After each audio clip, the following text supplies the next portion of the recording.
Hola, ¿cómo vamos? Te saluda el doctor Diego Yumikinga y en esta oportunidad vamos a conversar sobre el sistema renina-angiotensina-aldosterona aquí en UTPL Play. Cabe recalcar que este es un sistema en cierta medida compensatorio cuando sucede alguna circunstancia aguda y que generalmente se activa con la hipotensión arterial. Pero antes de conversar en lleno del sistema renina-angiotensina-aldosterona, hagamos referencia a de dónde se produce o dónde se inicia todo ese sistema con la liberación de renina.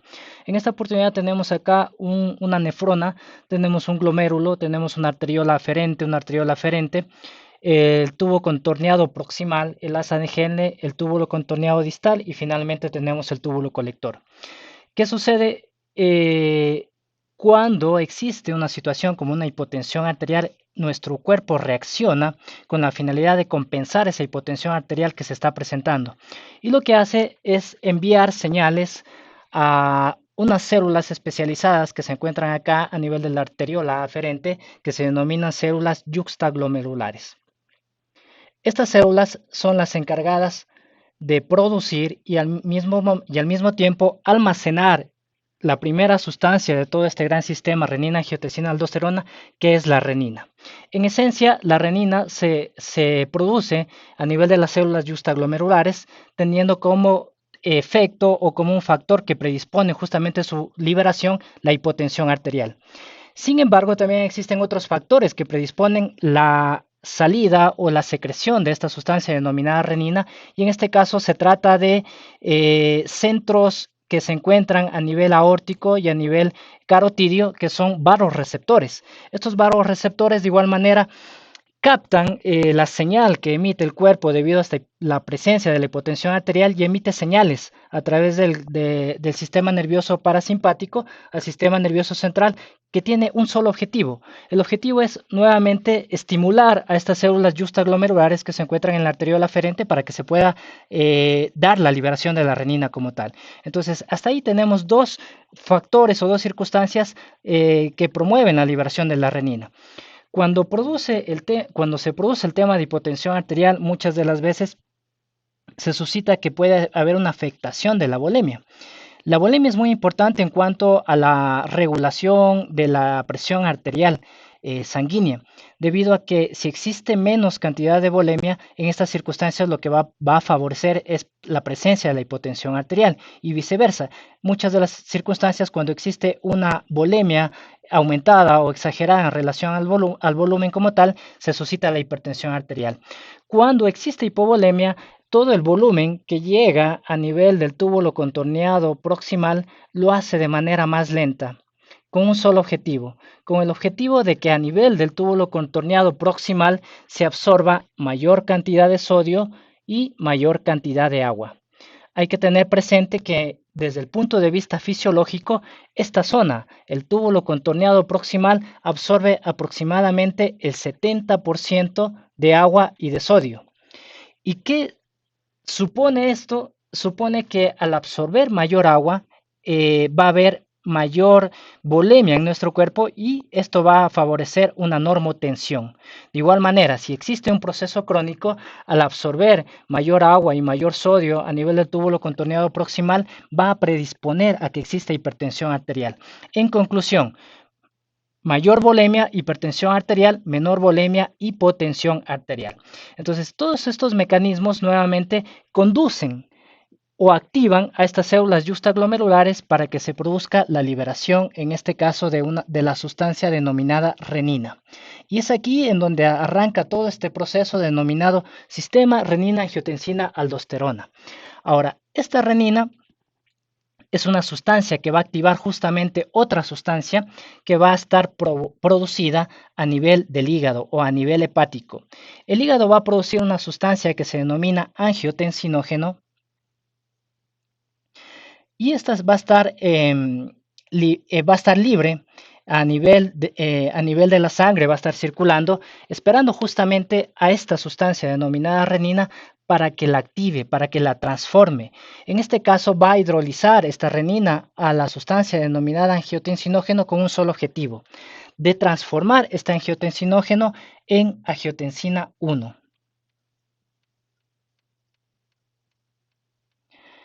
Una vez que se produjo esta transformación de angiotensinógeno en angiotensina 1, esta angiotensina 1 viaja a través de la circulación y tiene como objetivo la circulación pulmonar.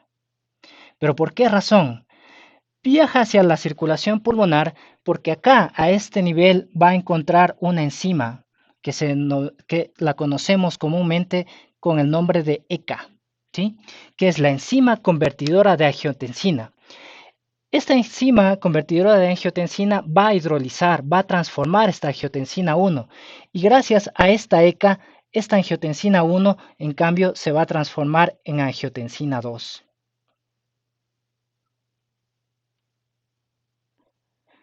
Una vez que esta angiotensina 2 fue transformada a nivel de la circulación pulmonar, viaja nuevamente a través de la circulación al resto del cuerpo, buscando sus receptores. Estos receptores en sí, los receptores de la angiotensina 2, de la angiotensina 2 generalmente son de dos tipos, el AT1 y el AT2. Generalmente y en condiciones normales, el que mayor predomina justamente es el AT1. Este se encuentra a nivel del vaso sanguíneo, sea este el caso de la arteria o la vena como tal, lo vamos a encontrar este receptor a nivel del sistema nervioso central, a nivel del corazón, a nivel del hígado, a nivel incluso del útero, ¿sí? Entre los órganos más importantes a mencionar, mientras que el receptor AT2, en cambio, vamos a encontrarlo en mayor medida en tejidos embrionarios o en desarrollo. Por tal motivo, el AT2 en una persona adulta lo vamos a encontrar en una mínima o ínfima cantidad, mientras que el AT1 va a ser el más abundante. Por tal razón, esta angiotensina 2 tiene como blanco predilecto justamente este receptor denominado AT1. Y es aquí en donde va a cumplir muchas funciones que ya vamos a conversar más adelante. Sin embargo, este proceso de renina, angiotensinógeno, angiotensina 1 y angiotensina 2 no queda acá. Esta angiotensina 2 tiene predilección o va a favorecer en este caso la liberación del último elemento que es la aldosterona. La angiotensina 2 va a estimular en este caso a la corteza suprarrenal y esta corteza suprarrenal va a dar como consecuencia la liberación de la aldosterona. ¿Y cuál es la función de la aldosterona? En este caso, la aldosterona va a contribuir a que exista mayor reabsorción de sodio, mayor reabsorción de agua y por ende se va a perpetuar mucho más la hipervolemia, que va a dar como consecuencia que el paciente tenga hipertensión arterial. Entonces, en esencia, el sistema renina-angiotensina-aldosterona siempre generalmente nos hacemos una pequeña pregunta o existe una pequeña inquietud. ¿Es bueno o es malo? En estas circunstancias la respuesta va a ser que depende. Depende de que si se da en circunstancias agudas, como por ejemplo un choque hipovolémico que pueda ser hemorrágico o no hemorrágico, en donde hay pérdida de volumen, el cuerpo capta esta señal de hipotensión arterial y en este momento se activa todo este sistema renina-angiotensina-aldosterona como un efecto de compensación. El cuerpo trata de compensar esa hipotensión arterial que tienes en ese momento. Por ende, activa estas células justaglomerulares, favorece la liberación de renina, se transforma en angiotensinógeno 1, en angiotensina 1, el angiotensinógeno, llega hasta la angiotensina 2, aldosterona, etcétera, etcétera. Y esto en una medida aguda salva tu vida, ¿sí? Pero si estamos hablando de un paciente hipertenso, en donde se va a favorecer acá la vasoconstricción de la arteriola aferente, lo que va a provocar es que haya mayor hipertensión y al existir mayor hipertensión va a haber mayor carga del corazón y por ende esto puede provocar una miocardiopatía dilatada o una insuficiencia cardíaca a lo largo. Y finalmente, para concluir, la angiotensina 2 cuando se une al receptor AT1, que es el receptor específico, tiene funciones de aumentar las resistencias vasculares periféricas, por ende va a causar hipertensión arterial. La angiotensina 2 va a favorecer mucho la liberación de aldosterona y ya saben que esto va a favorecer la absorción de agua, la absorción de sodio y se perpetúa la hipertensión arterial. De igual manera, la angiotensina 2 favorece la presencia de angiogénesis, es decir, en este caso, nuevos vasos a nivel cardíaco que va a provocar fibrosis y esto puede conllevar a una hipertrofia generalmente del ventrículo izquierdo que va a conllevar a un corazón agrandado, a una cardiomegalia, a una cardiopatía dilatada. En esencia, todas esas funciones son las que hace justamente la angiotensina 2 cuando se une al receptor AT1.